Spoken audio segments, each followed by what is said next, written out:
Kalakkad Jayanthi sweets J மாணிக்கவாசகத்தின் கௌரவம் channel சார்பாக இன்று உலக தாய்மொழி தினம். உலகெங்கும் வாழும் அனைத்து மொழி பேசும் தாய்மொழி பேசும் அனைவருக்கும் எனது நெல்லை மாவட்டம் களக்காடு ஜெயந்தி ஸ்வீட்ஸ் ஜே மாணிக்கவாசகத்தின் கௌரவம் சேனல் சார்பாக உலக தாய்மொழி தின வாழ்த்துகள். அரிது மனிதராக பிறப்பது அரிது. அதிலும் தமிழ் மொழி பேசி வடிவம் எடுப்பது மிகப்பெரிய அரிது. அந்த வகையிலே காலமும் இறைவனும் என்னை தமிழ் மொழி பேசும் பாரம்பரியத்தில் படைத்த காலத்திற்கும் இறைவனுக்கும் என் தாய்க்கும் நன்றியை கூறி மொழியை பற்றி நான் உணர்ந்து அனுபவித்த வரிகளை உங்களுக்கு அப்படியே தருகிறேன். நான் வடிவம் பெற்றதினாலோ இல்லை என் தாய் தகப்பன் வடிவம் பெற்றதினாலோ அல்லது அவள் வடிவம் பெற்றதினாலோ என் மகன் வடிவம் பெற்றதினாலோ என் பேரன் வடிவம் பெற்றதினாலோ அல்லது இயற்கை வடிவம் பெற்றதினாலோ அல்லது இறைவன் வடிவம் பெற்றதினாலோ நான் மகிழ்ச்சி அடையவில்லை. மொழியே தமிழே நீ வடிவம் பெற்றதினால் நான் மகிழ்ச்சி அடைந்தேன். மொழியே தமிழே நீ வடிவம் பெறாவிட்டால் நான் எப்படி என்னுடைய அன்பை பிறருக்கு சொல்லியிருப்பேன்? கம்பனை, இளங்கோவனை, பாரதியை, கண்ணதாசனை நான் எப்படி உணர்ந்திருப்பேன்? மொழியே நீ வடிவம் பெற்றதினால்தான் நான் மகிழ்ச்சி அடைந்தேன். மொழியே தமிழே உன்னை உச்சரிக்க மீண்டும் ஒரு கருவறை தேடுவேன். நான் இறந்த பின்பும் இந்த பூமிக்கு வர விரும்புவதற்கு காரணமாக இருப்பது மொழியே உன்னை உச்சரிக்க.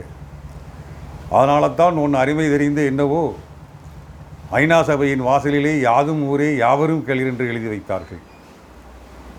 பாரதியார் மிக அழகாக சொல்லுவார்,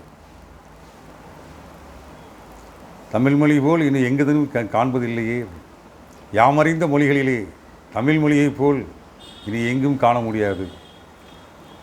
ஆக மொழியை பொறுத்துதான் உணவு, கலாச்சாரம், வடிவம், பண்பு எல்லாமே அமைகின்றது.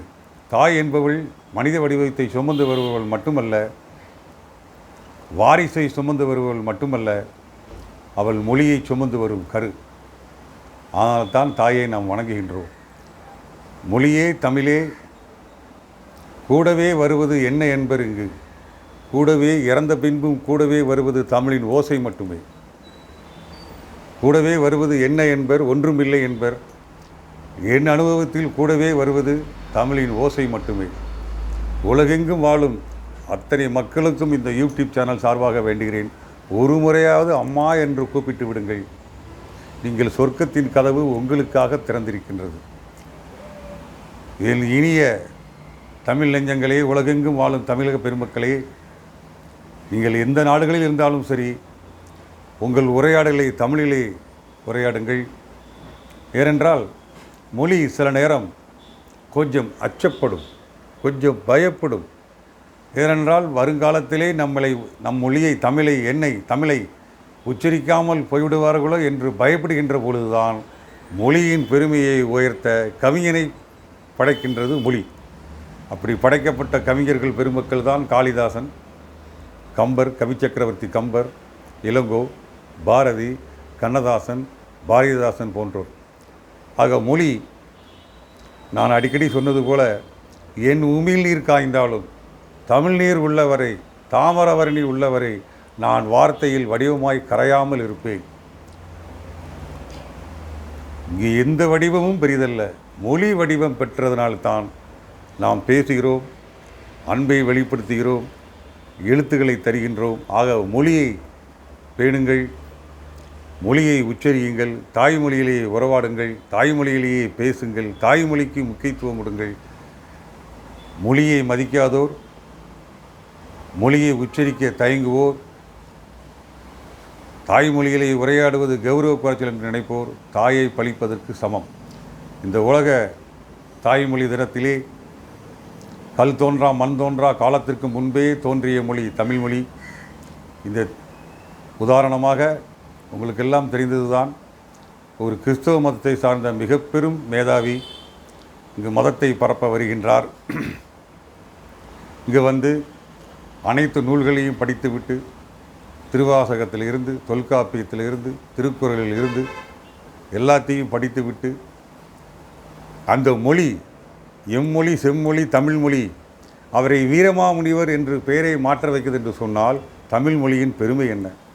அங்கே கல்லறையிலே ஒரு தமிழ் மாணவன் உறங்குகிறான் என்று எழுதி வைக்கப்பட்டிருக்கு சொன்னால் ஒரு தமிழ் மொழி ஒரு கிறிஸ்தவ மதத்தை சார்ந்தவரை, மதத்தை பரப்ப வந்தவரை இந்த மொழி தமிழ் மாணவனாகவே மாற்றியது என்று சொன்னால் தமிழ் மண்ணிலே இருப்பவர்கள் நாம் எப்படி இருக்க வேண்டும்? தமிழ் மொழி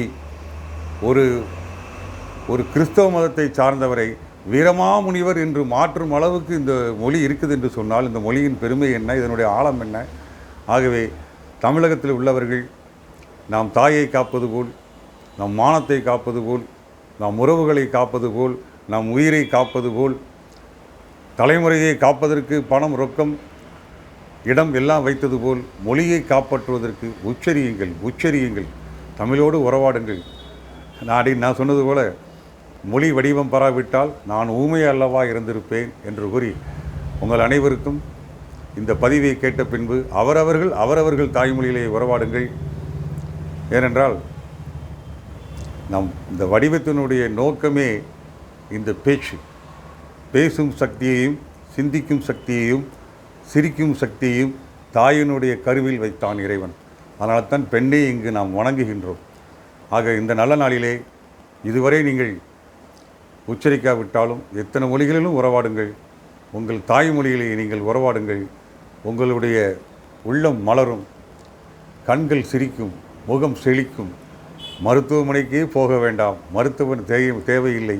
நம் மொழியிலே அதைத்தான் தமிழ் மொழியிலே தமிழ் சங்கம் என்று ஒன்று ஆரம்பித்து 3 தமிழ் இயல், இசை, நாடகம் என பிரித்து உயிர் எழுத்து, மெய் எழுத்து என்று இதெல்லாம் வேறு எங்கேயும் நீங்கள் பார்க்க முடியாது. அற்புதமான மொழி. நான் சொன்னது போல என்னை இறைவன், அந்த இறைவனுக்கு ஒரு நன்றி, அந்த காலத்துக்கு ஒரு நன்றி, என் தாய்க்கு ஒரு நன்றி. நான் மீண்டும் உயிர் பெறுவேன், மீண்டும் தமிழை உச்சரிக்க நான் வருவேன், மீண்டும் தமிழை உச்சரிப்பேன். இந்த பூமியிலே மொழியின் ஓசைகள் கேட்பதனால்தான், அந்தந்த தாய்மொழிகள் உச்சரிப்புகள் கேட்பதனால்தான் மேகங்கள், இந்த வானம் தரையிறக்கப்படாமல் இருக்கின்றது. மொழியை மறந்து விடாதீர்கள். மொழி என்பது நம்மளுடைய கலாச்சாரத்தின், நம்மளுடைய பண்பின், நம்மளுடைய நாகரிகத்தின் அடையாளம் என்று கூறி தமிழ் வாழ்க, தமிழ் ஓங்குக.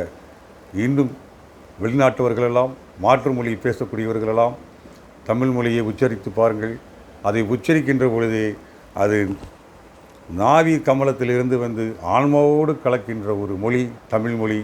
அது பேசும்போது ஒரு அழகு, அதை உச்சரிக்கின்ற போது ஒரு அழகு, அதை படிக்கின்ற போது ஒரு அழகு. உங்களுக்கு அழகு வேண்டுமா, இளமை வேண்டுமா, நோய் இல்லாத வாழ்க்கை வேண்டுமா, சபையிலே கௌரவம் வேண்டுமா, அனைத்தும் வேண்டுமா, அனைத்து சுகங்களை நீங்கள் அனுபவிக்க வேண்டுமா, நோய் இல்லாமல் வாழ வேண்டுமா, தமிழ் மொழியை உச்சரியுங்கள், தமிழ் மொழியை உச்சரியுங்கள், தமிழ் மொழியை உச்சரியுங்கள். மாற்று மொழிகளில் நீங்கள் இருந்தாலும் எம்மொழி தமிழ் மொழியை படியுங்கள். ஒரு முறையாவது அம்மா என்று கூட்டு பாருங்கள், நீங்கள் சொர்க்கத்தின் சுகத்தில் இருப்பீர்கள் என்று கூறி உங்கள் உலகெங்கும் வாழ அனைவருக்கும் உங்களுடைய தாய்மொழியை பேணுங்கள், உங்கள் தாய்மொழியை குழந்தைகளுக்கு கற்றுக் கொடுங்கள், அதனோடு உறவாடுங்கள் என்று கூறி உங்கள் உலகத்தில் உள்ள அத்தனை தாய்மொழி பேசுபவர்களுக்கும் நெல்லை மாவட்டம் களக்காடு ஜெயந்தி ஸ்வீட்ஸின் சார்பாக அனைவருக்கும் தாய்மொழி தின வாழ்த்துகள். நான் சொன்னது போல என் உமிழ் நீர் காய்ந்தாலும் தமிழ் நீர் உள்ளவரை, தாமிரபரணி உள்ளவரை நான் வார்த்தையில் கரையாமல் வடிவமாக இருப்பேன், நிச்சயமாக இருப்பேன். அதனால தான் இறந்த கவிஞர்களெல்லாம் சிரஞ்சீவி பெற்றவர்கள். அவர்கள் இன்னும் உயிரோடு நம்மளுடைய உணர்வோடு கலந்து கொண்டிருக்கின்றார்கள். மொழியை உச்சரியுங்கள், தாய்மொழியை பேணுங்கள், தாய்மொழியிலே உறவாடுங்கள் என்று கூறி விடைபெறுகிறேன். நன்றி, வணக்கம். என்னுடைய கௌரவம் சேனலை சப்ஸ்கிரைப் பண்ணுங்கள். நிறைய பேர் சப்ஸ்கிரைப் பண்ணாமல் இருக்குங்க. என்னுடைய நண்பர்கள், என்னுடைய வாடிக்கையாளர்கள், என்னுடைய உறவினர்களெல்லாம் சப்ஸ்கிரைப் பண்ணும்படி இந்த தாய்மொழி தினத்திலே உங்களை அன்போடு கேட்டு விடைபெறுகிறேன். உங்கள் ஜெயந்தி ஸ்வீட்ஸ் மாணிக்க வாசகம், உங்கள் சுவை பிரியன். உங்கள் மேம்பட்ட சுவைக்காக தாயை போல் அடுப்படியில் நாங்கள். ரைட்.